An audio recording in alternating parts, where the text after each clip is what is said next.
The Philadelphia Inquirer described the Bob Nelson-inspired workplace this way: "Welcome to Bob's world, a place of above-average managers and workers, all committed to personal excellence, goodwill, and, of course, company profits." Ladies and gentlemen, Bob Nelson.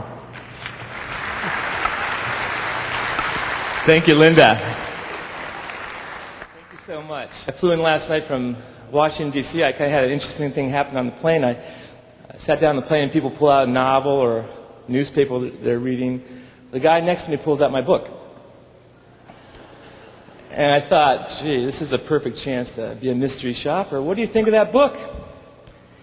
He gets a little reflective. He says, well, my boss gave me the choice of 3 books to read. This one was the shortest. And I took that as a compliment. Because it's my feeling that we're today overwhelmed with information, with technology, with keeping up in our professions, with the amount of change going on in the workplace today. And it's my observation that it's very easy for any of us to lose sight of the short list of the things that can really help you the most when it comes to your relationships and your people at work. And so in my brief time with you today, I want to focus on that short list, on the things that if you take seriously can make a difference for you.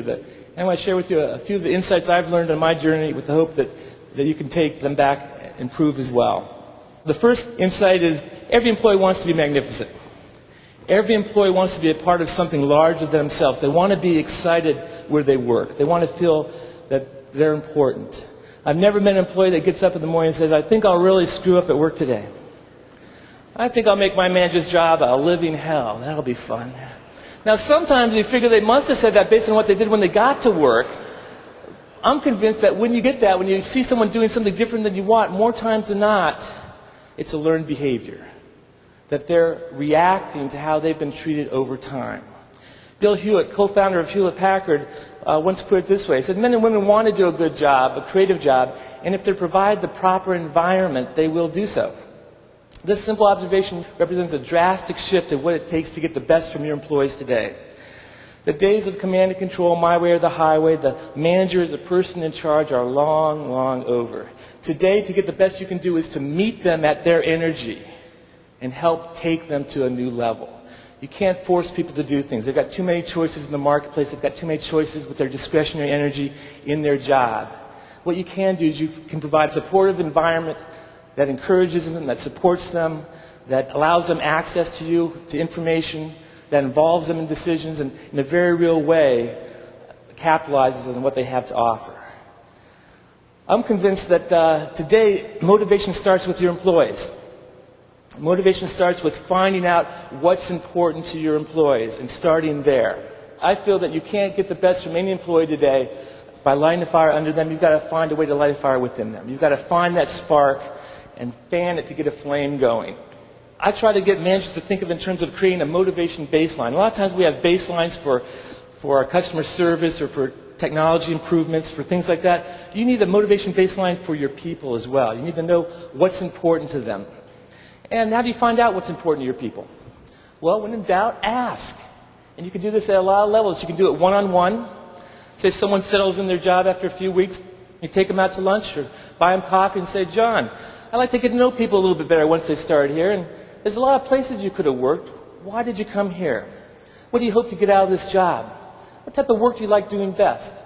Are you a lone wolf? You like being part of a team? If a special assignment came up, would that excite you or not? Where would you like to be 5 years from now? The more you can find out and learn about the people that are working for you, what hobbies you have, what's your family situation, the more fodder you have to motivate them. Not to manipulate them, to motivate them, to help them on their journey. When people feel that you have their best interests at heart, they will give you back tenfold in their commitment and their energy to do the best for you.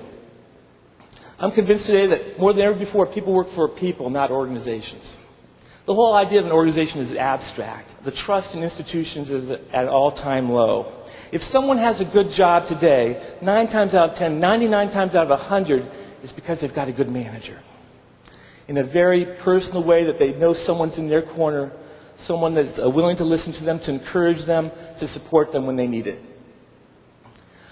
Some recent research by the Gallup organization, I think, points this out very clearly. In interviews with 2 million workers at 700 companies, the length of an employee's tenure is largely determined by that employee's relationship with his or her immediate supervisor. Number one variable. If anyone here is concerned about retention in your operation, you don't need to go any further than this. You have to come down and focus in a very real way on the relationship that your employees have with their managers. You have to raise the stakes, you have to raise the awareness, you have to make the case that's important. You've got to give managers the skills, the tools to make this relationship a high priority and to do it each and every day. It's not necessarily an easy task, but this is the place more than anything that you can get the payoff of attracting, retaining the best employees, and getting the best from them once they're on your staff. There's limits to leveraging your technology. There's limits to leveraging your utilization of the equipment. There's unlimited potential when you tap into the power of your people. Their creativity, their resourcefulness, their sense of closure when they are doing the job right. I find that the best motivators today are manager-initiated. To find out what's important to your employees, but then you have to act on that information. You have to take the initiative to acknowledge people, to thank them, to encourage them. You have to take the initiative to turn every chance that you communicate, whether it's an email or a voicemail or a staff meeting or passing someone in the hallway, as an opportunity to recognize, to support, to encourage. And the greater percentage of those opportunities that you transform, the better, the stronger the bond, the stronger the connection that you'll create for your employees, the connection to the people, again, more so than the organization. I looked at 34 organizations across the country, did a broad-based study to look at, in each organization, to compare high-use recognition managers with managers that never did it at all. Out of 140 variables, the single most important variable as to why managers enabled them to use recognition was this. The high-use recognition managers all look for opportunities to recognize employees when they do good work, and they do so on a daily basis.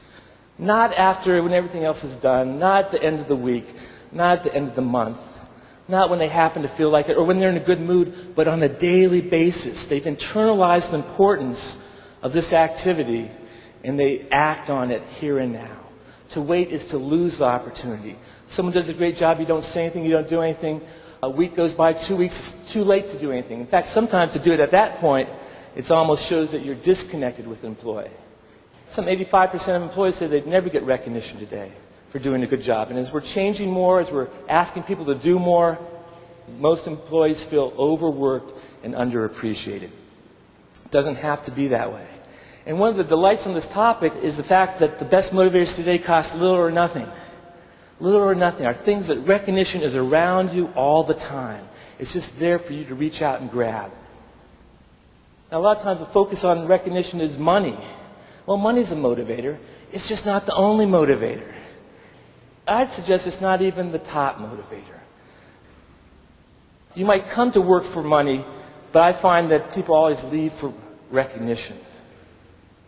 Recent study that just sponsored by the Society for Human Resource Management looked at the number one reasons, the top reasons why employees stay in today's organizations. Here they are in priority order. Number one, career growth, learning and development. Number two, exciting work and challenged. Number three, meaningful work, making a difference and a contribution. Number four, great people to work with. Number five, being part of a team. Number six, having a good boss. Number seven, recognition for work well done. Number eight, autonomy and a sense of control over one's work. Number nine, flexible work hours and dress code. Number 10, fair pay and benefits. Money's on the list. It's on the bottom of the list, though. People or other things are more important to people. What you pay people, the benefits you give them might play a role in getting them in the door. Now that they're on your team, you've got to do more to get the best from them. I've never met a person that gets up in the morning and says, I'm going for it today. I got dental coverage. Dental coverage is good. We need dental coverage. But it's not what gets people excited and focused and motivated on doing the best job possible. The last insight I've got to share with you here is the best motivators today are all based on performance. You couldn't ask for something better. That's to say that if you take this topic seriously, and part of the challenge of talking about recognition is the fact that people think, well, that's easy, that's obvious, I must be doing it. All the evidence points to that you're not. We do it up here. We know instinctively it's a good thing to do, but when you look at how you spend your time, we always do a little bit less than we think. And if you ask your employees, they never see it.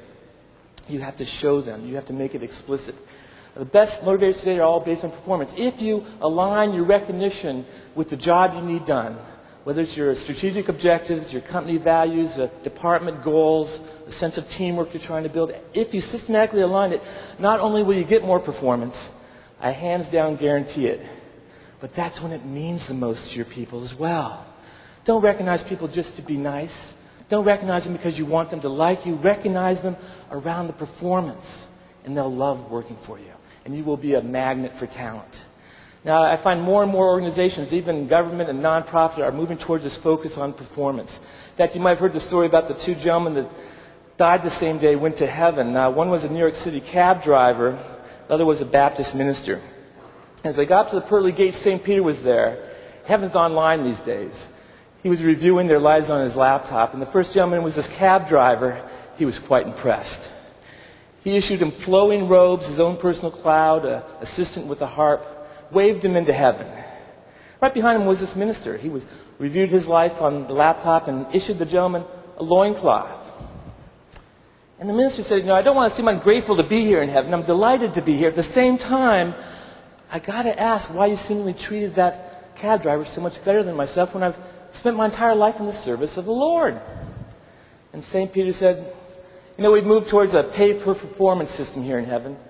And basically, as you preached, people slept. As that cab driver drove, people prayed. So it's happening everywhere. It can happen for you too if you take it seriously. Thanks so much.